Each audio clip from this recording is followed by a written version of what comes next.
Empires fall when their armies collapse. But the East was saved by something far stronger. A man who defended a frontier by defending its children. Episode 16.10. Kazim Karabekir, The Last Guardian of the East. Season 4. The Fall of an Empire. The Wall of Hearts. Eastern Anatolia. Winter 1919. A dead, brittle silence has settled over Eastern Anatolia. No sound of an army. No sound of a government. Not even the faint echo of hope. Only the whistling wind, sliding through burnt houses, carrying the cries of war-orphaned children who have lost their homes, their parents, and their futures. Into this wasteland, a man walks. No banner, no slogan, no heroic fanfare. Kazim Karabekir, the last guardian of the East. And his weapon is something no commander in history has ever wielded so powerfully: humanity. This is the story of a man who defended a whole frontier, not with fire, not with faith, not with iron discipline, but by being a father to an entire generation. Prologue. The commander who saw what others missed. While ministers and generals debate front lines in distant capitals, Karabekir sees something else entirely. Military defeat can be reversed, but the defeat of a generation never can. When he enters Erzurum, he asks, "Where is the front line?" But when they take him there, he finds that the real enemy isn't in a trench. It's in the empty eyes of starving children, watching him silently. That night, he writes, "A land is defended at its borders, but the future is defended in its children." Scene 1. The Army of Orphans. Erzurum, 1920. In the East, the army barely exists. Soldiers are exhausted. Weapons are worn. Supplies are gone. But Karabekir sees another army, an army waiting silently for him. The orphans. He decides to build a force not meant for war, but for life. He builds schools, workshops, bakeries, tailoring shops, music and art classes, playgrounds and training fields. He believed a country that does not raise its children has already lost its soldiers. Karabekir did not save an empire with a sword. He rebuilt a nation with an embrace. Scene 2. The Silent Front of the East. Kars, 1920-1921. As the Western Front burns in great battles, İnönü, Sakarya, Dumlapaner, the East becomes a fragile stillness.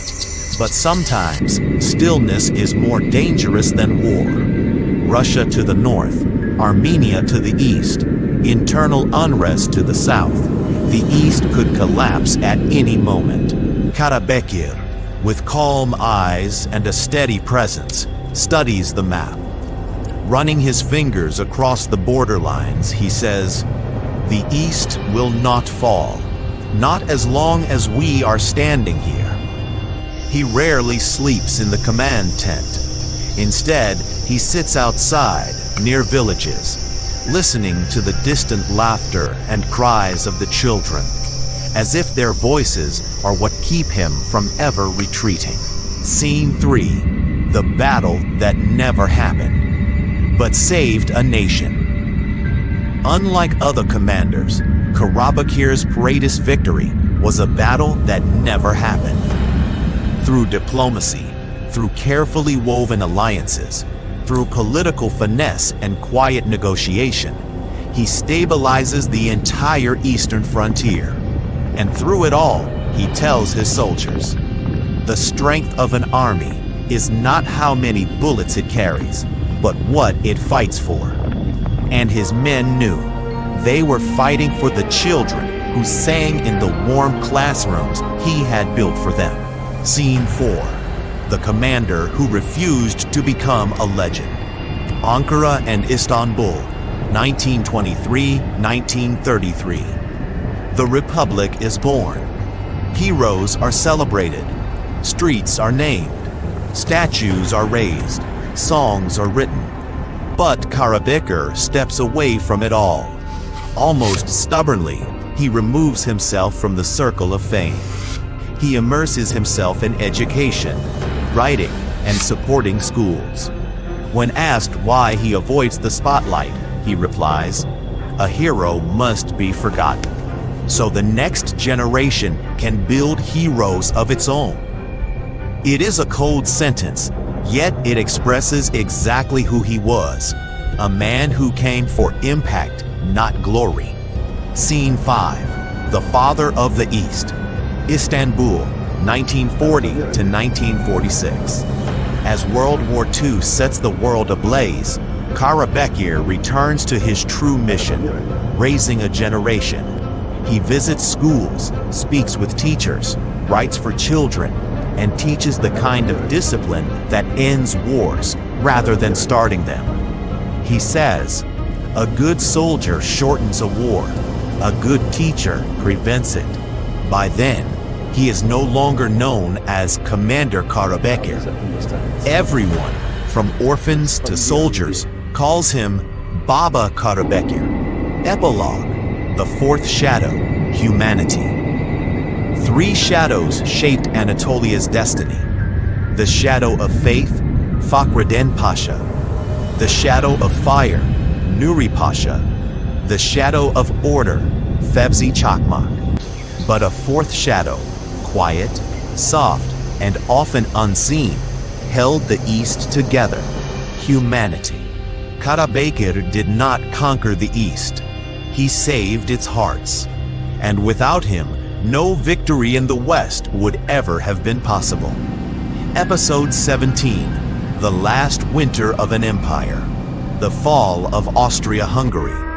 And now, from Eastern Anatolia, we travel deep into Central Europe, to an older empire, colder and far more fragile. The fall of Austria-Hungary Empire, that did not fall in flames, nor in revolution, nor in war, but in a silent winter that froze it from within. If you enjoyed this incredible journey through the passages of history, it's time to join the ranks of those who walk this glorious path. Hit that subscribe button and turn on the notification bell so you won't miss a single battle, discovery, or forgotten tale. From now on, every time a new video is released, you will be the first to hear the call to adventure. So prepare yourself. History still holds countless secrets waiting to be revealed.